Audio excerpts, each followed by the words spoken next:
নতুন ব্যাংক নিয়ে আপনার অভিমত মনে বলেন। করি যে এটা বাংলাদেশের ইতিহাসে একটা যুগান্তকারী ঘটনা ঘটতে যাচ্ছে, যে এখানে হচ্ছে একটা স্টেট ওন ইসলামিক ব্যাংক প্রতিষ্ঠিত হতে যাচ্ছে, যেটা হচ্ছে বাংলাদেশে মানে কখনো সরকারি ইসলাম ব্যাংক ছিল না। তো এটা বাংলাদেশের জন্য একটা সুখবর, এবং হচ্ছে যে এখানে হচ্ছে যে একটা গ্রাহক থেকে শুরু করে এখানে কর্মকর্তারা একটা মানে হচ্ছে যে নতুন একটা অভিজ্ঞতা অর্জন করতে পারবে। আর এখানে এমপ্লয়ি এবং গ্রাহকদের হচ্ছে মানে যেই প্রতিশ্রুতি দিয়েছে বাংলাদেশ ব্যাংক, সেই অনুযায়ী এটি একটি শক্তিশালী ব্যাংকে রূপান্তরিত হওয়ার মানে সম্ভাবনা বেশি আছে। আর এখানে হচ্ছে যে আমি মনে করি যে কর্তাদেরও হচ্ছে যে আপনার যেহেতু ব্যাংক সরকারি হচ্ছে, এখানে কর্মকর্তারাও মানে হচ্ছে সরকারি হওয়া উচিত এখানে। আর ওরা সরকারি পে স্কেল পাওয়ার মানে জন্য হচ্ছে যোগ্য, সেটাই যেন বাস্তবায়ন হয় এই আশা আমি ব্যক্ত করছি। নতুন ব্যাংক নিয়ে আপনার অভিমত কি বলেন? নতুন ব্যাংক তৈরি হচ্ছে, এটা একটা যুগান্তকারী পদক্ষেপ আমার ধারণা। কারণ বাংলাদেশ ব্যাংক যে কাজটা শুরু করছে আমাদের গভর্নর সাহেব, সেটা আমাদের উপমহাদেশ না, এমন মনে বিশ্বেই প্রথম আমার যতদূর জানা।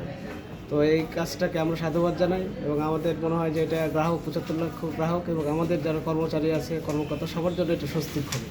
এবং এটা বাংলাদেশ ব্যাংক খাতে বিশেষ করে অর্থনৈতিক সেক্টরে এটা একটা মাইল ফলক হিসেবে গণ্য হবে বলে আমার ধারণা। আমার এটা এবং একটা চাওয়া এখন যে আমরা অ্যাজ এ এমপ্লয়ি হিসেবে আমাদের যে যাতে আমাদের যে সুযোগ সুবিধা আমরা থেকে বঞ্চিত হচ্ছি সেটা যাতে সঠিকভাবে আমরা পাই পরবর্তীতে, এবং সরকার আমাদের বিষয়টা একটু ভালোভাবে দেখে। এমপ্লয়ি ভালো থাকলে অটোমেটিক সেখানে আপনার গ্রাহকরা ভালো থাকবে। এমপ্লয়ি বান্ধব যদি ব্যাংক হয়, গ্রাহকরাও ভালো থাকবে সেক্ষেত্রে। তো আমার ধারণা এমপ্লয়ি বান্ধব হওয়া উচিত সরকারকে। নতুন ব্যাংক নিয়ে আপনার অভিমত কি?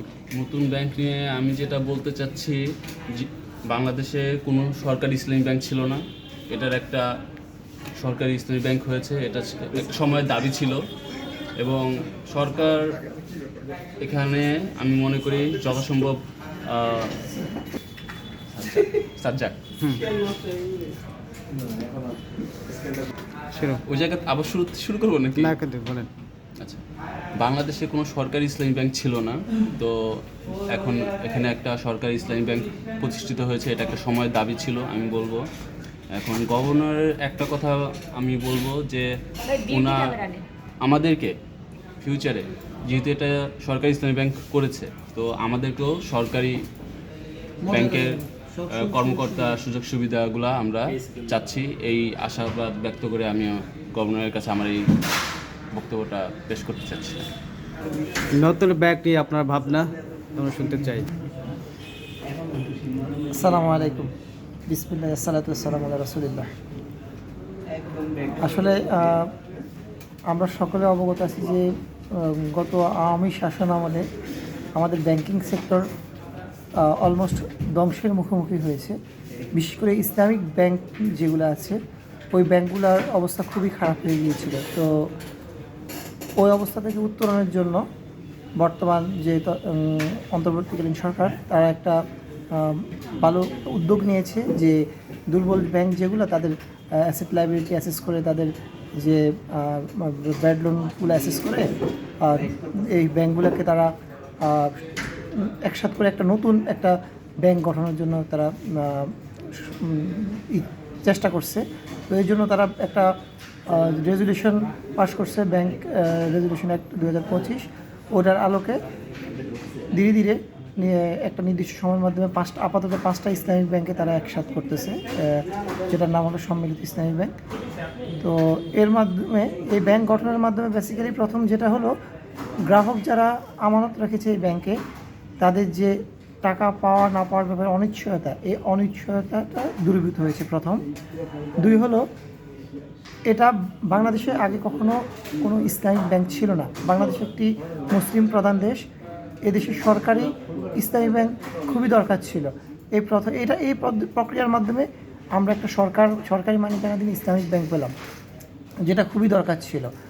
আর আরেকটা হলো, এখানকার একটা বিশাল একটা ওয়ার্কফোর্স আছে যারা শুরু থেকে ইসলামিক ব্যাংকে কাজ করে অভ্যস্ত।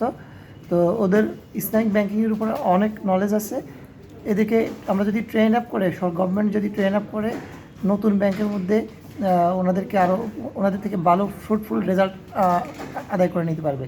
আর বাংলাদেশ ব্যাংক যদি এখানে ভালো একজন এমডি নিয়োগ দিতে পারে যিনি ইসলামিক ব্যাংকিংয়ে দক্ষ, তাহলে আমি বিশ্বাস করি খুব দ্রুত সময়ের মধ্যে এবং কি 1 বছরের মধ্যে এই ব্যাংকে লাভজনক করা খুবই সম্ভব। আমরা জানি ব্যাংক কমিশন বেসড বিজনেস করে, তো এটা খুবই সম্ভব। আর এই এত বড় মূলধনের কোনো ব্যাংক বাংলাদেশে নাই। তা আমরা আশাবাদী ইনশাল্লাহ দক্ষ এমডি পেলে এই ব্যাংকে একটা লাভজনক ব্যাংকে খুব দ্রুত পরিণত করা যাবে। আর এর এমপ্লয়ীদের কর্মীদের মনোবল বৃদ্ধির জন্য এবং তাদেরকে মোটিভেট করার জন্য তাদেরকে সুযোগ সুবিধা বা প্রণোদনা দিতে হবে। তারা যে ধরনের যদি তাদের কোনো কারণে স্যালারি কাট হয়ে থাকে গভর্নমেন্টের পে স্কেলের সাথে মেলানোর জন্য, তারপরে সাথে সাথে তারা যেন স্যালারি কমার সাথে সাথে তারা যেন অন্যান্য গভর্নমেন্ট এমপ্লয়িরা যে ধরনের বেনিফিটগুলো পেয়ে থাকে, বিভিন্ন ধরনের হাউস স্কিম বা মোটরসাইকেল স্কিম, শহর স্কিম, ওই স্কিমগুলো যেন এই এমপ্লয়ীদের জন্য ব্যবস্থা করা হয়। আমি আশা করি ইনশাল্লাহ এটা গভর্নর স্যার এটা ব্যবস্থা করবেন এমপ্লয়ীদের জন্য। আর সর্বোপরি ইনশাল্লাহ সবার জন্য আল্লাহ ভালো করুক, এই ব্যাংকে আল্লাহ কামিয়াব করুক। আমিন।